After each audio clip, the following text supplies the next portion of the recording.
Donnie said the other day that you have a soft spot for Jackson Edward. What is it about him as a player or as a person that intrigues you so much?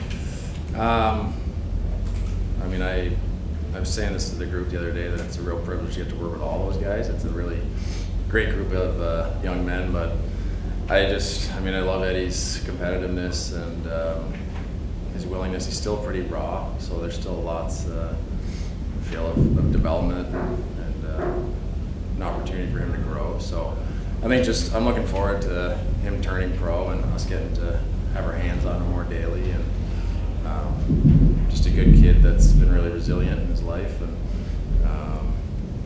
he's an easy kid to root for. Yeah. Where do you see his greatest area for growth? I think specifically with his skating, like he has some pop, with still not really having worked much with a skating coach, for example, like that being one thing. Stick details can improve a ton, and he's still fine, but again, the edge that he has and his competitiveness kind of makes you excited about what he could be, and I think he'll tap out his potential. What are your impressions about Olatorno the first couple of years? Hard not to notice him, I guess, right, at his size, and you notice like his calmness in around the net, smooth, good hands, and just a big frame. But when you look at him, he's still such a young kid. Like he's a young guy that, again, another guy that has a ton of potential. So it'll be nice that he'll be close by. I'll get to see him lots, and the group at BC's done a good job there, obviously with our guys and other guys. So going to a good spot, and again, another kid that's just really eager to learn, and excited to see where he can get to.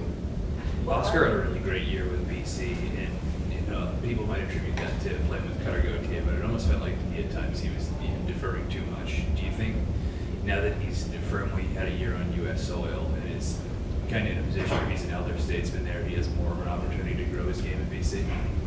Yeah, he may have had one of the biggest growth seasons of the group, like year over year. I know it was a big transition coming over the first year, smaller ice, some little things like that. But I think his consistency was the main thing. Like he played well on a nightly basis, and even if you look statistically, like he didn't have these 4 or 5 point games and have a couple nights off type thing.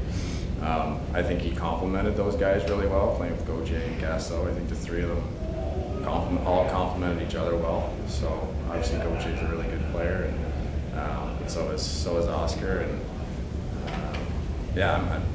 I don't doubt that he can't replicate what he did this year coming into next year.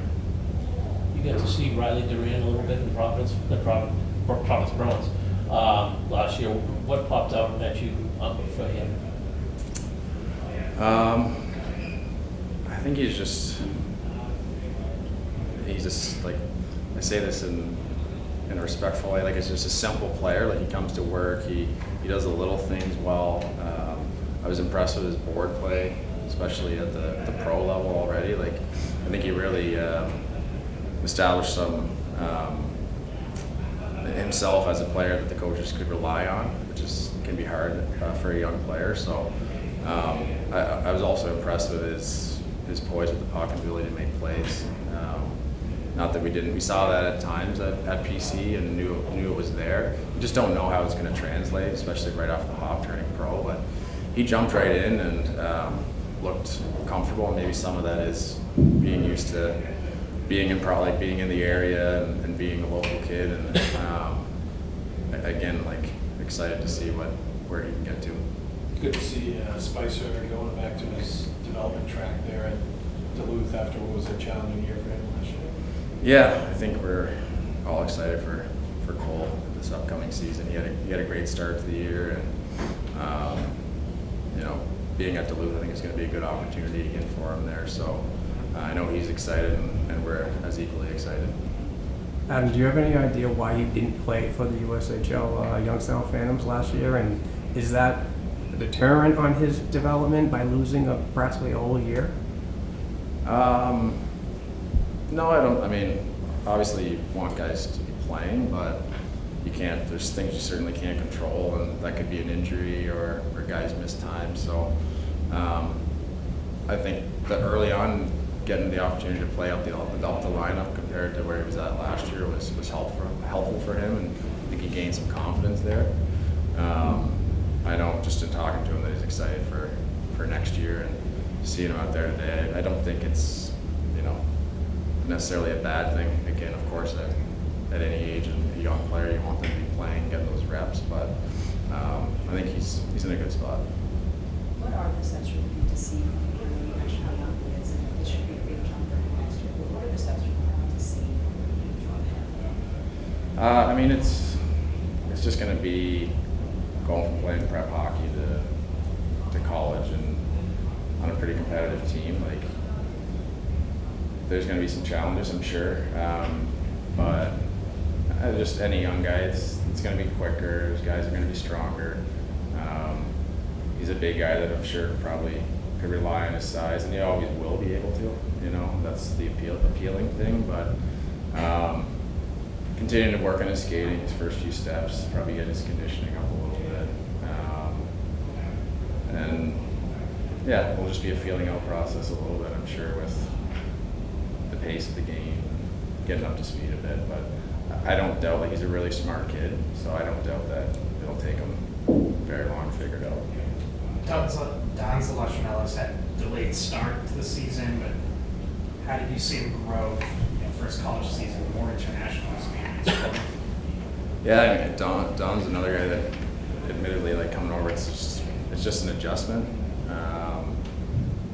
Unfortunately, had to miss like the start of the year because he had some pro experience in Europe, and that's just part of the NCAA rules. So a little later getting going, and ideally, that's not the case. So again, he's a guy that I could see potentially having a Jelvik type jump from one year to the next. Like, I think he's gonna have a great season. Having that experience playing in the World Championships the last few years is obviously good for him. He's continuing to get stronger and fill out, and having that 1 year of North American hockey under his belt is going to do him well, I think.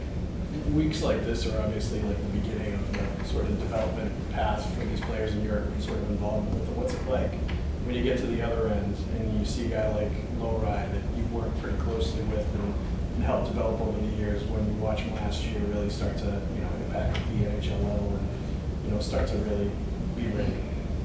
Yeah, it's pretty exciting, I think, for everybody when you see the guys go through the process, and you talk with guys about that being the ultimate goal, them playing in the NHL and playing for the Bruins and playing for a long time and having success here. So I just knowing what it meant to him to make the jump, and then continue to watch him evolve his game, and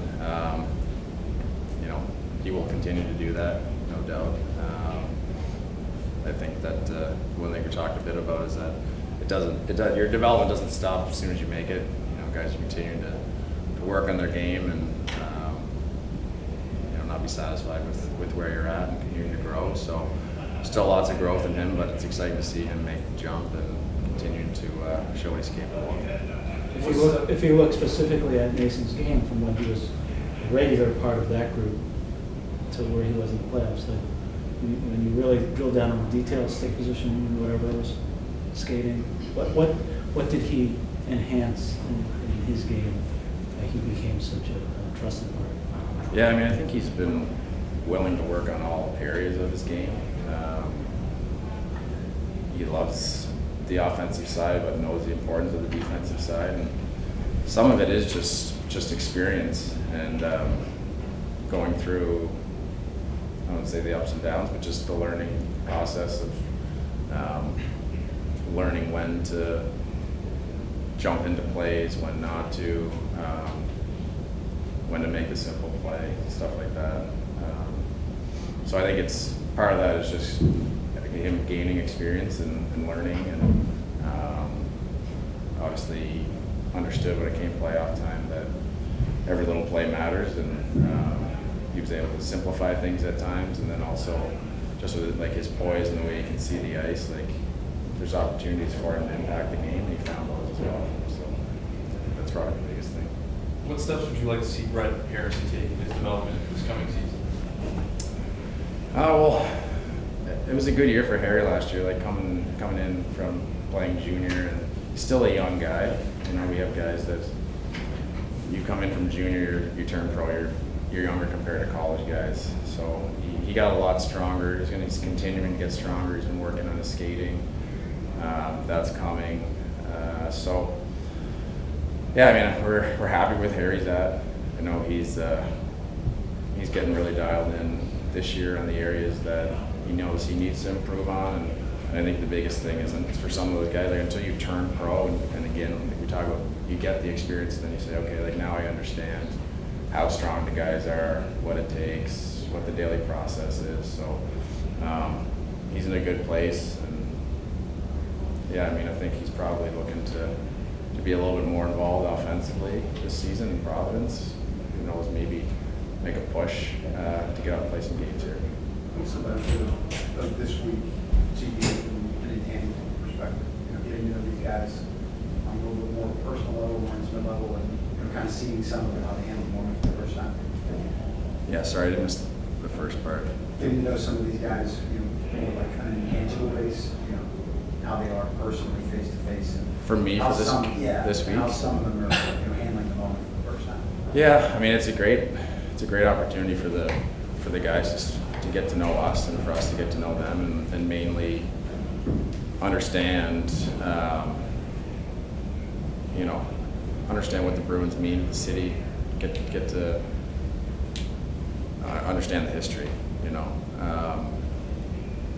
we got out and saw the city a little bit yesterday. We did a duck tour, so like getting to see like just how much history and how cool the city is, and we went over to the Garden. We did the Heritage Hall, so guys got to understand like what the Bruins mean to the people here, and how much the Bostonians love their Bruins. So that's probably a major piece to this, building that relationship with the guys so that we can continue to pour into them and help them as hockey players, but also as people. That's probably the main thing with anything is having that relationship and understanding that, yeah, we're all hockey players, we're all hockey, we're all people as well, not just hockey players. So that's my goal to take from the week, and hopefully that we'll accomplish that. Was Swayman here in official capacity to talk to the guys? Who? Well, Jeremy Swayman was saw him on the bench. Was he brought in to talk to the guys? I know some veterans have been. No, guys have just been around, Yeah. Which is great. It's great for the guys to see some of the current guys around, and there's been some interaction and stuff like that, but nothing formal. Don Sweeney mentioned yesterday how Lifestyle and Merkelov are likely to get a shot up at the big club if they earn it. I know Merkelov got his shot, but anything Lifestyle do you think he needs to do to get that shot? I know he was injured, but 2 years under his belt in Providence. Yeah, I mean the injury towards the end of the year didn't help, but Fabian's taken some steps. Like again, he's a super young guy. Like he came in and played pro when most guys are playing junior, so sometimes we forget that. I think for Fabian, just come in and be confident and not have to overcomplicate things. Like we know he's skilled, we know what he's capable of. He doesn't need to necessarily set the world on fire. Just come in and be a reliable player and create opportunities when they're there. But he's another guy that we're really excited for, especially coming this year, having 2 years pro under his belt. It'll be a big year for him. And for Merkelov, when he came back down after that first stint up at the Bruins, do you see anything that he might have taken away from that at all, for things that he might need to work on to get back there? Yeah, well, he's really bought into playing more of a 200-foot game. Like when he first came to us from Ohio State, he was very offensively driven. Didn't quite understand necessarily the importance of if I'm scoring, what difference does it make if I'm, So he's definitely bought in that way. I think for him, just getting the taste and realizing that he's right there, think gave him confidence, and yeah, hopefully he can come in and seize a good opportunity here in training camp. Good. Thanks, Adam. Thanks.